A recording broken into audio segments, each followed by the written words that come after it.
Good morning class fifth. हम पढ़ रहे थे chapter 2 movements of the earth. Last class में हमने रोटेशन के बारे में पढ़ा था। आज हम रिवॉल्यूशन के बारे में पढ़ेंगे। ये है page number 10 chapter second movement of the earth, revolution of the अर्थ। हमने यहाँ तक पढ़ा था। हमने पढ़ा था कि जो रोटेशन होती है वो एक ही जगह पे होती है और जब जो हमारी अर्थ है वो रोटेट करती है तो एक हिस्सा उसके सन के सामने आता है, तो उस हिस्से पे दिन रहता है और जो सेकंड पार्ट जो होता है जहाँ पे डार्कनेस होती है वहाँ पे नाइट होती है। ठीक है, आप पढ़ेंगे revolution of the earth. Besides rotating on its axis, the Earth also moves around the Sun on a fixed elliptical path known as orbit.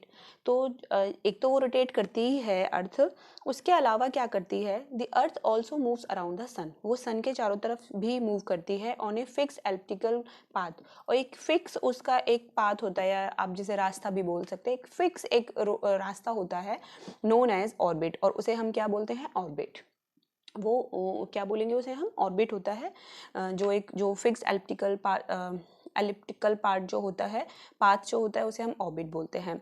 This movements of the earth is called revolution. और जो ये movement होती है ना सन के चारों तरफ, उसको हम रिवॉल्यूशन बोलते हैं। The earth takes approximately 365 and 1/4 days to complete one revolution. कितना टाइम लगता है? 365 एंड 1/4 days, यानी कि 365 दिन तो होते हैं, उसके अलावा एक दिन का 1/4 हिस्सा 1/4 डे। ठीक है ना? तो जो स्पिन करने में, रोटेशन लेने में 24 आवर्स लगते थे, जबकि रिवॉल्यूशन एक कंप्लीट करने में मतलब पूरा एक साल लग जाता है। हमारे ईयर में भी कितने दिन होते हैं एक साल में? 365 एंड 1/4 days होते हैं। ठीक है ना? The 1/4 day is set off every year to make an extra day. जो 1/4 डे जो होता है वो कैसे सेट होगा? अब भाई हमारा तो पूरा एक ही दिन होता है, ऐसा तो है नहीं आज रात जल्दी हो गई और ये आज 1/4 डे है, ऐसा कुछ नहीं होता ना। तो उसके लिए क्या होगा कि वो सेट होता है every year to make an extra day. हर साल वो सेट होता रहता है। This day is added to February every 4th year. और ये दिन कौन से दिन में इंक्लूड होता है? फेब्रवरी में एवरी 4th ईयर में, हर 4 साल में एक दिन कंप्लीट हो जाता है, क्योंकि 1/4 प्लस 1/4 प्लस 1/4 प्लस 1/4, तो 4 साल लगे। उन 4 सालों में वो एक दिन के बराबर बनता है। This year known as the leap year. और इस ईयर को हम लीप ईयर बोलते हैं। आपको पता है ना कि फरवरी में किसी साल तो 28 डेज होते हैं और किसी साल कभी कभी उसमें 29 डेज भी होते हैं। तो ऐसा कैसे होता है? वो इसी की रिवॉल्यूशन की वजह से ही होता है। नॉर्मली फरवरी में 28 डेज होते हैं, लेकिन 4 साल कंप्लीट होने के बाद 4 साल में एक बार क्या आता है? 29 डेज होते हैं फरवरी में, और उस ईयर को हम लीप ईयर बोलते हैं। ये याद रखिएगा, लीप ईयर कौन सा होता है?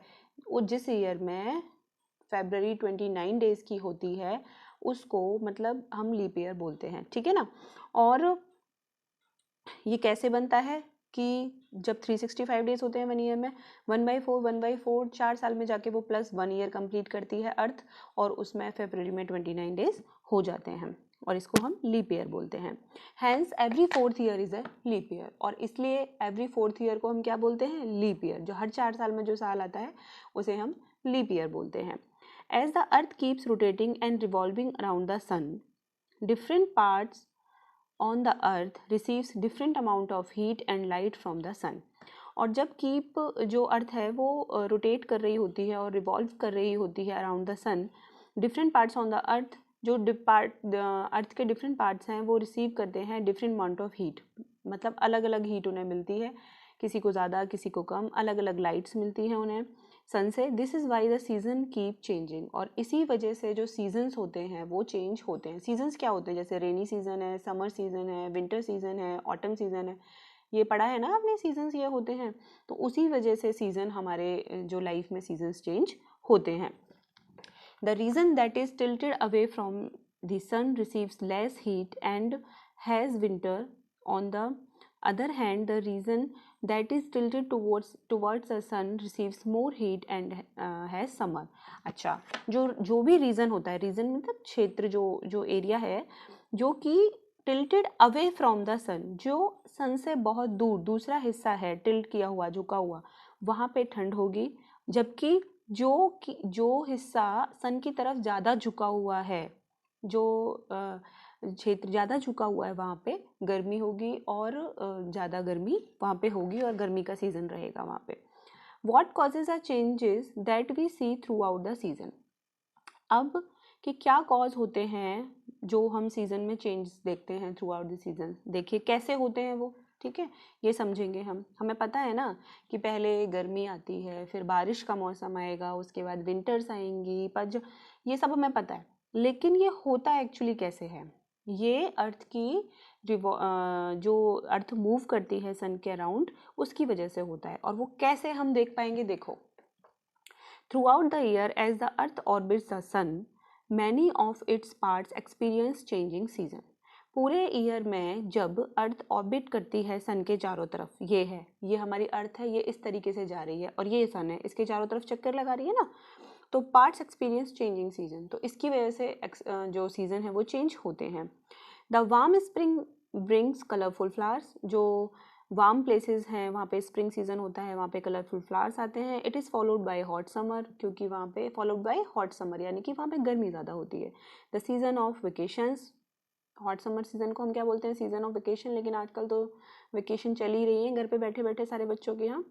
Then in another warm season known as autumn, और जो दूसरा वार्म सीजन आता है जो थोड़ा कम, उसको हम ऑटम बोलते हैं। When the leaves turn red, जब जहाँ पे जो लीव्स हैं वो रेड हो जाती हैं, ब्राउन होके, before falling of the trees, जो ट्रीज से गिरने से पहले पहले रेड होती है, फिर ब्राउन होके गिर जाती हैं। फाइनली कम्स विंटर, और उसके बाद में विंटर आती है। The only cold and dry season, जो कोल्ड भी होता है और ड्राई भी होता है। ये देखो आपके, ये दिया हुआ है, ये हमारा सन है और ये अर्थ है, तो वो वेस्ट टू ईस्ट जाती है। यहाँ वेस्ट है, यहाँ ईस्ट है, पढ़ा था ना हमने लास्ट चैप्टर में। तो ये वेस्ट है, यहाँ पे ये सन है। देखिए हमने पहले पढ़ा था डे और नाइट कैसे होते हैं, तो देखो ये हिस्सा, दो हिस्से दिख रहे हैं इसके, एक हिस्से में लाइट दिख रही है ना, मतलब इन्होंने लाइट दिखाया, और एक इसको थोड़ा डार्क दिखाया। क्यों है? क्योंकि सन की लाइट इस हिस्से पे पड़ रही है, इस वजह से यहाँ पे डे होगा, यहाँ पे नाइट। अब ये तो हुई रोटेशन, अब हम रिवॉल्यूशन पढ़ेंगे कि कैसे यहाँ से यहाँ आई, यहाँ से यहाँ गई, और यहाँ से फिर यहाँ, मतलब धीरे धीरे धीरे धीरे वो घूमती हुई यहाँ पे वापस आ जाती है। तो उसको पूरे एक चक्कर को हम क्या बोलते हैं? रिवॉल्यूशन।